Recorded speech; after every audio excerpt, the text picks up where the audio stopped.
Je vais répondre sur l'Uruguay et sur la France. Surtout sur la France. Sur la France. C'est vrai que la garra charrua et la mente criolla, c'est cette rage de vaincre qui est celle de l'Uruguay.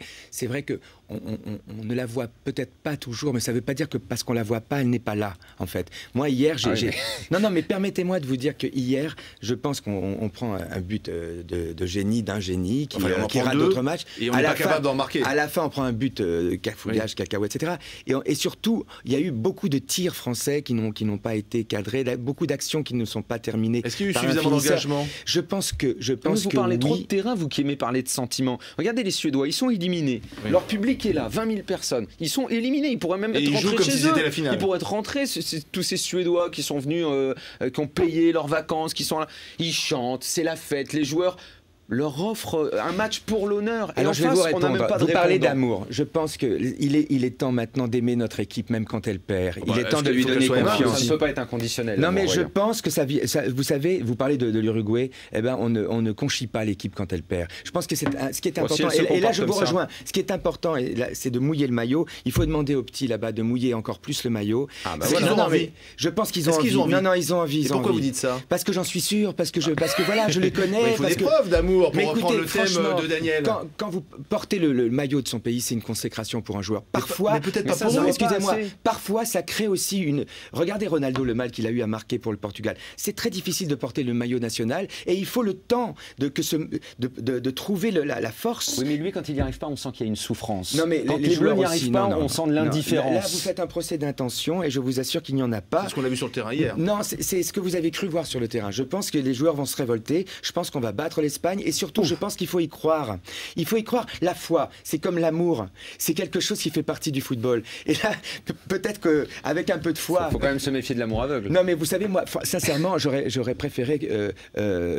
moi, on m'aurait donné à choisir entre l'Espagne et l'Italie. Moi, je préfère jouer l'Espagne que l'Italie. Finalement, donc c'est bien d'avoir perdu. Et vous savez, l'Euro 2000, on perd contre les Hollandais 3 buts à 2. C'est cette défaite qui nous a fait gagner l'Euro. Parce que grâce à cette défaite, il y a un très beau but. La France n'a pas terminé première du groupe. Mais c'était pas quand même pas la même non, mais équipe. Attendez, elle renvoyait pas la même chose. 3-2, but de Dugarry et de Franck Leboeuf, c'était pas un mauvais match. Mais les défaites, parfois, elles peuvent permettre finalement au destin j'allais dire, de s'inverser. Et c'est vrai que, bon, moi, sincèrement, jouer l'Italie, ça me faisait beaucoup plus peur que jouer l'Espagne. L'Espagne qui se qualifie en marquant un but hors jeu avec 2 joueurs hors jeu. Ils n'ont pas fait grand-chose contre, excusez-moi, ils n'ont pas fait grand-chose contre cette équipe de Croatie. Non, mais moi, je respecte votre foi. Néanmoins, c'est dur contre un grand spécialiste. Est-ce qu'il y a de l'intelligence? Je respecte votre foi, mais je suis surpris de cet amour inconditionnel. Est-ce qu'il y a de l'intelligence? Non. Est-ce qu'il y a de l'intelligence dans cette équipe? Je reprends les propos de Laurent Blanc lorsqu'on l'interroge sur Philippe Mexès, qui prend un deuxième carton et qui sait très bien qu'il met en danger l'équipe en prenant un deuxième carton, il ne jouera pas le prochain match.